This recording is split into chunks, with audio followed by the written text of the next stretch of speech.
second speaker is Dr. Chavez, and she's talking about hereditary and toxic nutritional optic neuropathies. Thank you. Just a moment.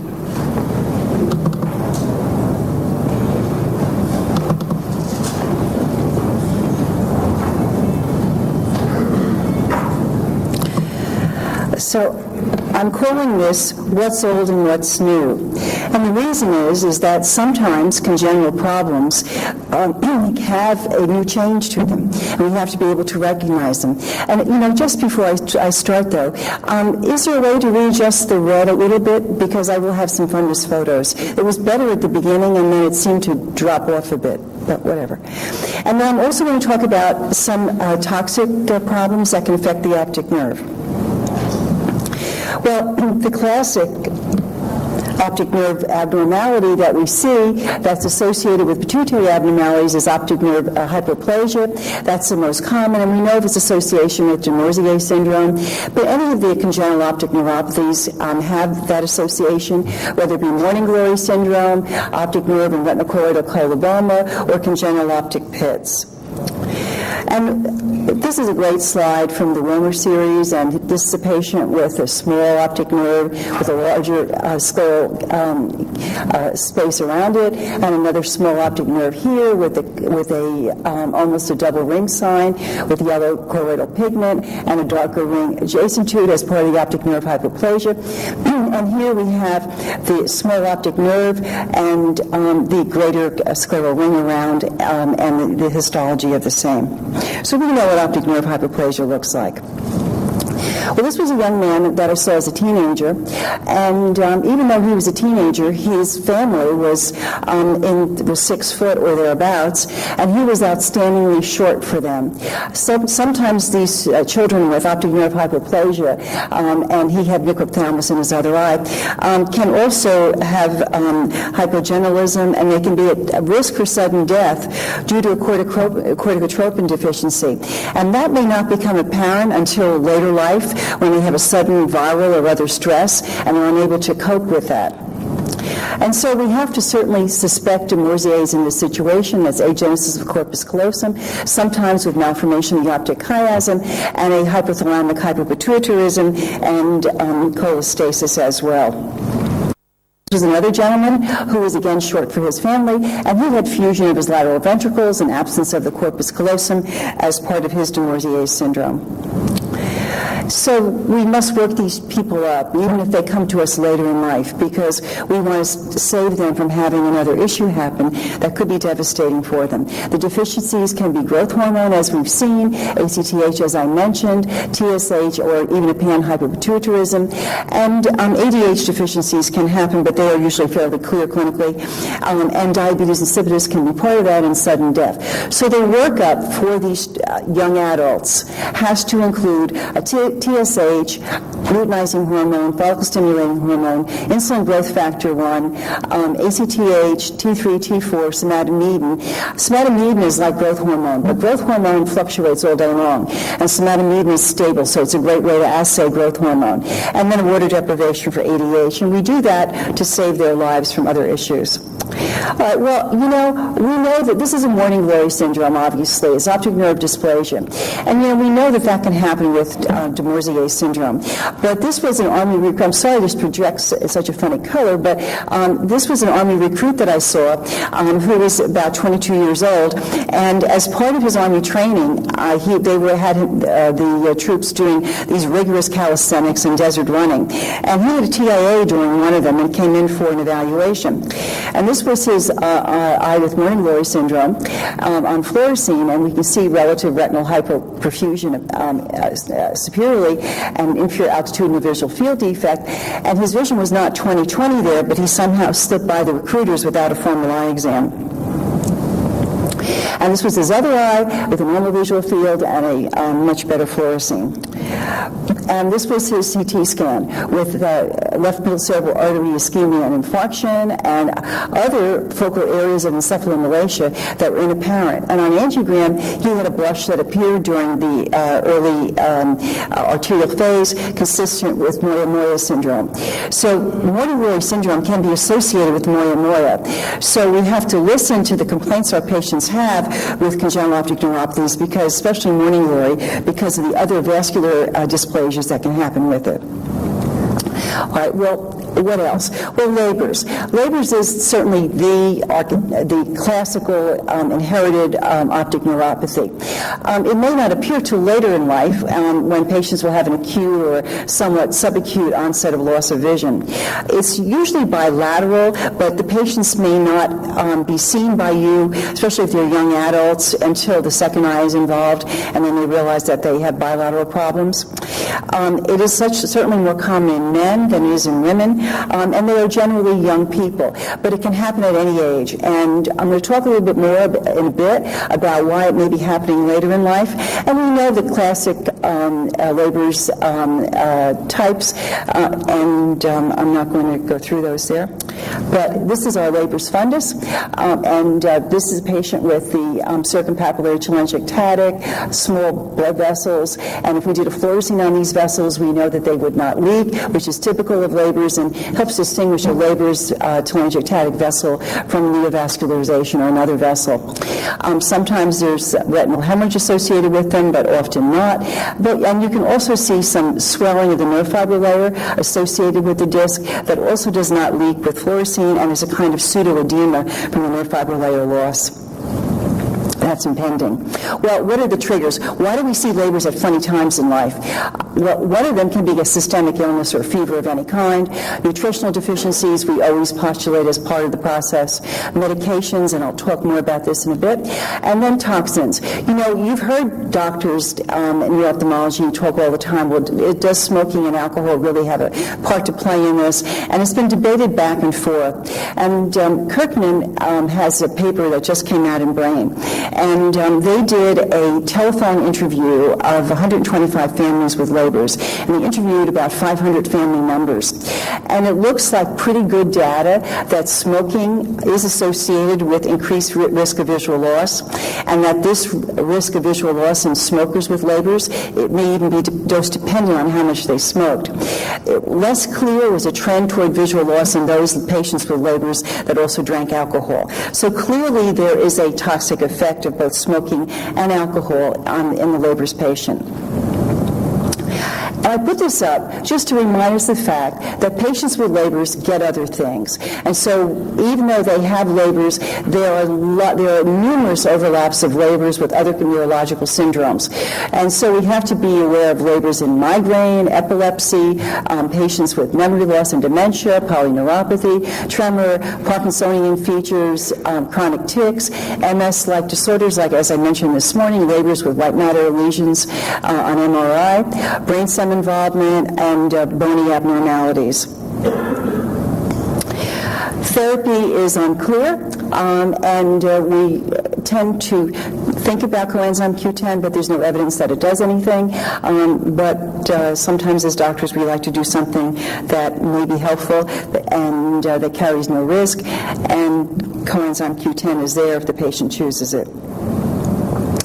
Well, why does this happen in labors, and what does that tell us about what may be involved? Well, certainly as part of labors and mitochondrial disease in general, there's impaired ATP synthesis and altered interaction with quinone or coenzyme Q10.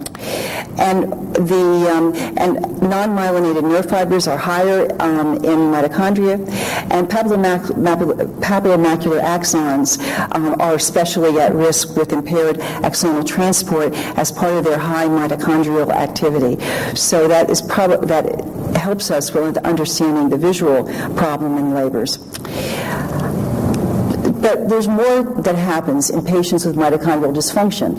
We know about Leber's, we know about the other primary mitochondrial myopathies like NERF and LAYS and MELOS. But there are secondary mitochondrial dysfunctions that we now know happen in dominant optic atrophy, Friedreich's ataxia, Charcot-Marie-Tooth, and tobacco, alcohol, amblyopia. And this was a young man that I saw who had maybe a little bit of ptosis, but he had outstanding optic atrophy and visual loss.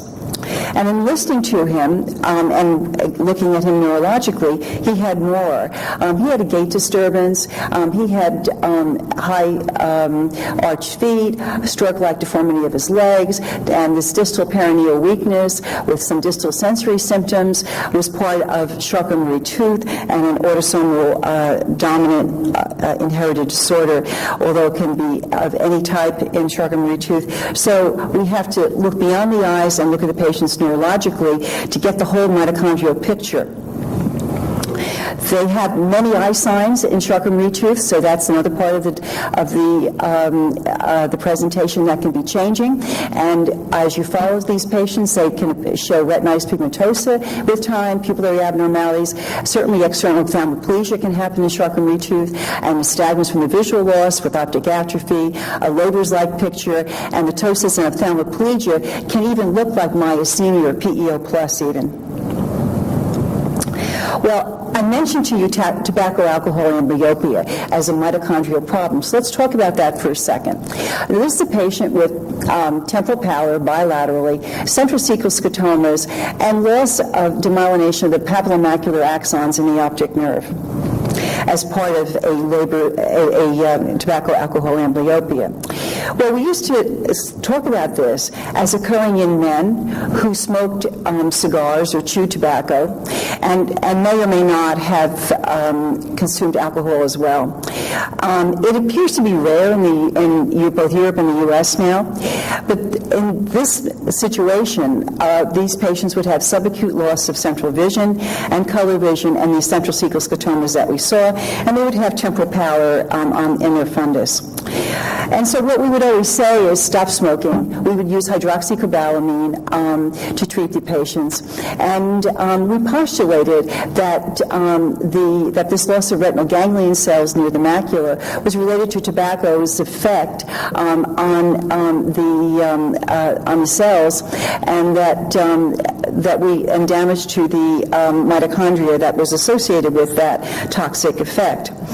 It appears that in the tobacco, alcohol, and amblyopia group now, they're finding that some of these subsets may have been misdiagnosed Leber's patients, and that impaired mitochondrial dysfunction may be part of what we used to call tobacco, alcohol, amblyopia.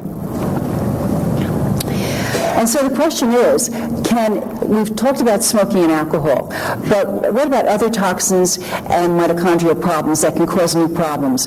Well, linezolide is an antibiotic that's used chronically for some infections. And so patients take it for weeks, if not several months.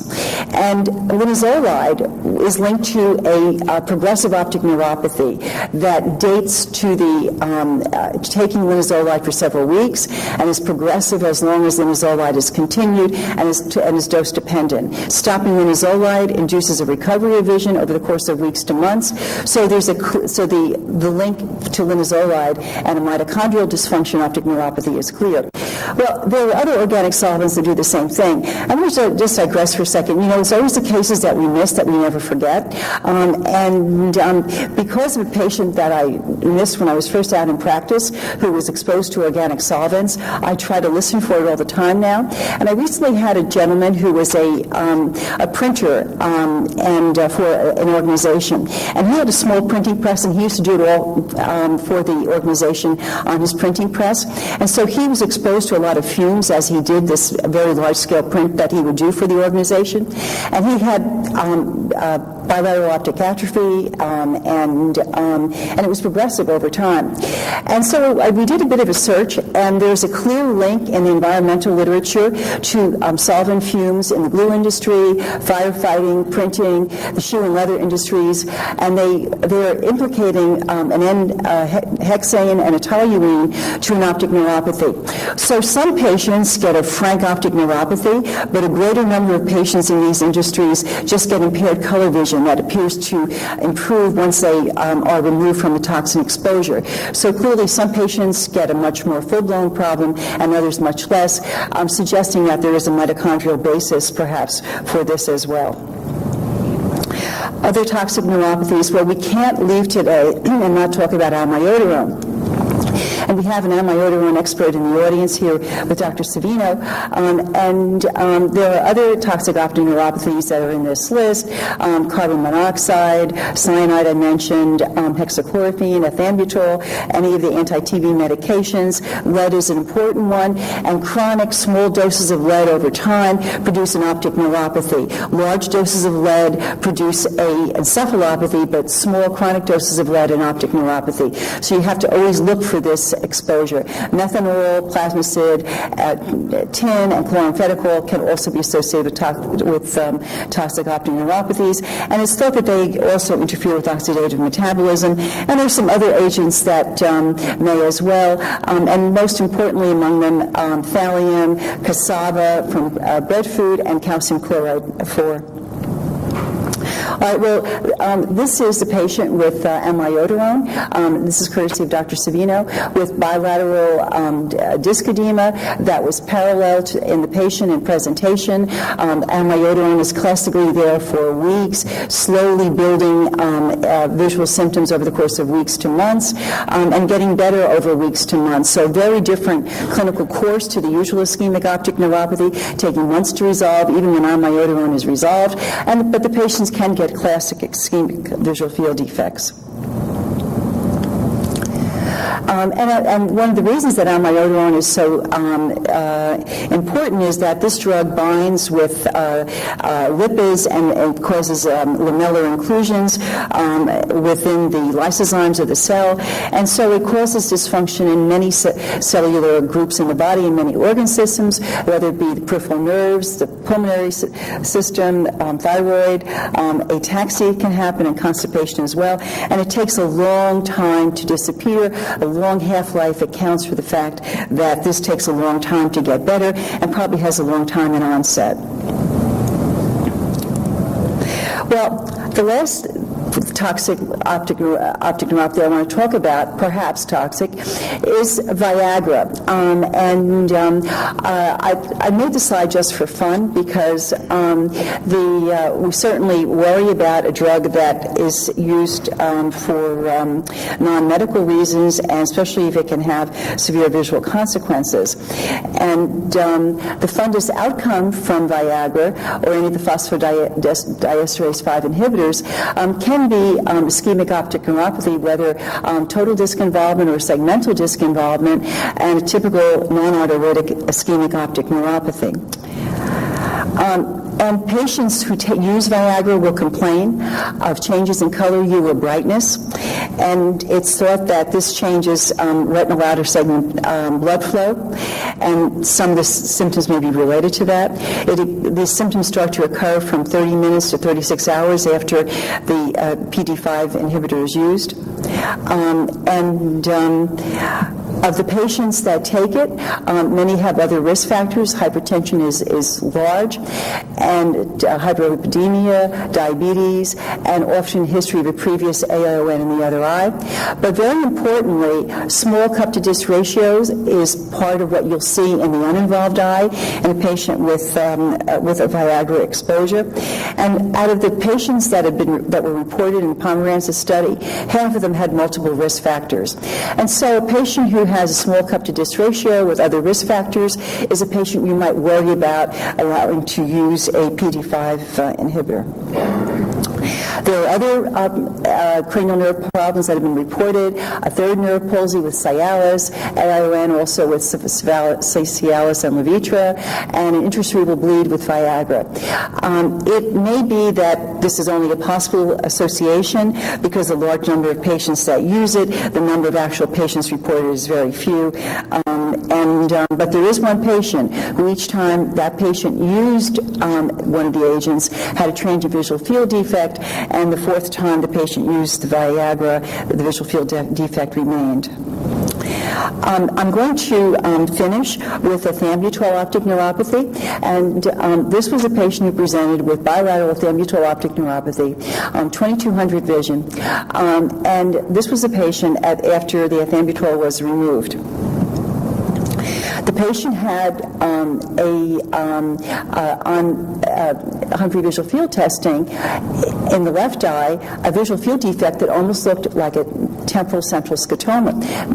It even looks like it respects the midline. In the other eye, the same, although we could get a few little paracentral problems that were across the temporal.